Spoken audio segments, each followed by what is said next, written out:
നമസ്തേ പ്രിയമുള്ള പ്രേക്ഷകരെ, നാം ഇവിടെ ചർച്ച ചെയ്യുന്നു ചാരവശാൽ ശുക്രൻ തൻ്റെ ഉച്ചക്ഷേത്രമായ മീനത്തിൽ നിന്നും മേടത്തിലേക്ക് സഞ്ചരിച്ചുകൊണ്ടിരിക്കുന്നു. 2026 മാർച്ച് 26 കാലത്ത് 5 മണി മുതൽ, അതായത് 1201 മീനമാസം 12 മുതലാണ്. 25 ദിനങ്ങൾ മാത്രമാണ് മേടൻ രാശിയിൽ ശുക്രൻ നിൽക്കുന്നത്. ഈ 25 ദിനക്കാലം എപ്രകാരം ശുഭാശുഭ ഫലങ്ങളെ ശുക്രൻ പ്രദാനം ചെയ്യുന്നു മേടം മുതൽ മീനം വരെയുള്ള 12 രാശിക്കാർക്കും എന്ന ചർച്ചയാണ് നാം ഇവിടെ ചെയ്യുന്നത്. തൻ്റെ ഉച്ചക്ഷേത്രത്തിൽ ശുക്രൻ വളരെ നല്ല ഫലങ്ങൾ ചെയ്തിരിക്കാം. കാരണം ശുക്രൻ ഉച്ചക്ഷേത്രത്തിലാണ്. ഇപ്പോൾ ശുക്രൻ നിൽക്കുന്നത് തൻ്റെ സുക്ഷേത്രത്തിലാണ്, ചൊവ്വാക്ഷേത്രത്തിലാണ്. ചൊവ്വാക്ഷേത്രത്തിൽ ശുക്രൻ വന്നാലും ശുക്രക്ഷേത്രത്തിൽ ചൊവ്വ വന്നാലും ഫലങ്ങൾ നല്ലതാണെങ്കിലും പലപ്പോഴും ഭൗതിക സുഖത്തിന് വേണ്ടിയുള്ള യാത്രയിൽ പല ക്ലേശങ്ങളും അനുഭവിക്കാൻ ഇടയുണ്ട്, സംഭവിക്കും. മേടത്തിലെ ശുക്രൻ്റെ ആശ്രയഫലം പറഞ്ഞിരിക്കുന്നത് പരയുവതിരഥ തദർത്ഥവാദേഹി ഹൃദവിഭവ കുലവാംസന കുജക്ഷ എന്നാണ്.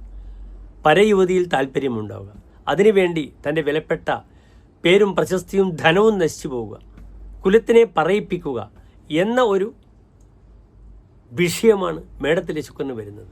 അതിനാൽ പലപ്പോഴും ഈ മേടത്തിലെ ശുക്രനെ വളരെ ശ്രദ്ധിക്കണം. സ്ത്രീ വിഷയത്തിൽ അപഖ്യാതിയും ധനനഷ്ടങ്ങളും ഒക്കെ ഉണ്ടാകാം. അനാവശ്യമായ പൊങ്ങച്ചങ്ങളും ഒക്കെ കാട്ടി ധനനഷ്ടങ്ങളും സംഭവിക്കാം. മേടം മുതൽ മീനൻ രാശി വരെയുള്ള 12 രാശിക്കാരുടെയും ശുഭാശുഭ ഫലങ്ങൾ നാം ചർച്ച ചെയ്യുകയാണ്.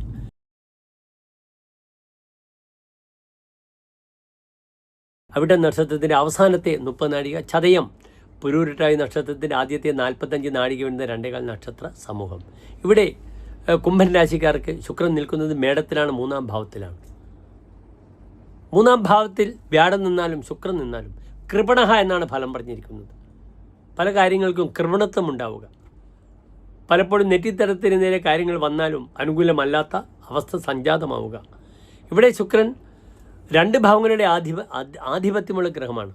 ഒന്ന് കുംഭൻ രാശിക്കാർക്ക് അവരുടെ 4-ാം ഭാവമാണ്. വീട്, അമ്മ, അമ്മാമന്മാർ മുതലായവയാണ്. മറ്റൊന്ന് അവരുടെ 9-ാം ഭാവമാണ്. അവരുടെ പാരമ്പര്യമാണ്, പിതാവാണ്, അവരുടെ ഉപാസനയാണ്, ധ്യാനമാണ്. ശുക്രൻ 3-ാം ഭാവത്തിൽ സഹോദര സ്ഥാനത്ത് നിൽക്കുന്നു. ഇവിടെ ഹോരാചാര്യർ പറഞ്ഞിരിക്കുന്ന ഫലം കൃപണഹ എന്നാണ്. ചമത്കാരി എന്താണിൽ പറഞ്ഞിരിക്കുന്നു, രതി സ്ത്രീജനെ തസ്യെന്ന. സ്ത്രീജനങ്ങളിൽ ഇദ്ദേഹത്തിന് രതി ഉണ്ടാവുകയില്ല, താല്പര്യമുണ്ടാവുകയില്ല. ഗുരുരസ്യ ദുസ്സൽക്കോ ദാനവേന്ദ്ര. ദാനവന്മാരുടെ മന്ത്രിയായ ശുക്രൻ 3-ാം ഭാവത്തിൽ വരുമ്പോൾ ഇപ്രകാരമാണ് ഫലം പറഞ്ഞിരിക്കുന്നത്. ന പൂർണ്ണോഭവേൽ പുത്രസൗഖ്യോപി സേനാപതിർ കാതുരോ ദാന സംഗ്രാമകാലി. സന്താനങ്ങളെ കൊണ്ട് മനസ്സിന് സ്വസ്ഥത അത്ര ഉണ്ടാവില്ല, തൃപ്തി ഉണ്ടാകില്ല. ഇദ്ദേഹം സേനാപതിയാണെങ്കിലും കാതരഹ ദാനസംഗ്രാമകാലെ, തനിക്ക് ദാനം ചെയ്യുവാനുള്ള സമയം, യുദ്ധം ചെയ്യുവാനുള്ള സമയം, ഈ സമയത്തൊക്കെ ഭയന്ന് പിറകോട്ട് പോകുമെന്നാണ് പറഞ്ഞിരിക്കുന്നത്. അതിനാൽ അനാവശ്യമായ സാഹസികത പ്രകടിപ്പിക്കേണ്ടുന്ന സമയമല്ല കുംഭൻ രാശിക്കാർക്ക് 3-ലെ ശുക്രൻ എന്ന് അറിയുക. എഴുത്തുകാർക്കും അതുപോലെ ചിത്രലിപികൾ ചെയ്യുന്നവർക്കും നല്ല ശില്പികൾക്കും നല്ല സമയമാണ്. 3-ാം ഭാവത്തിൽ ശുക്രൻ വരുമ്പോൾ ശില്പവിദ്യയിൽ വളരെയധികം പേരും പ്രശസ്തിയും ഉണ്ടാക്കാം. മെക്കാനിക്കൽ ടാലൻ്റ് ഉള്ളവർക്ക് ഈ സമയത്ത് നല്ല ജോലിയൊക്കെ അപേക്ഷിച്ച് മുന്നോട്ട് പോകാൻ അനുകൂലമായ സമയമാണെന്ന് അറിയുക.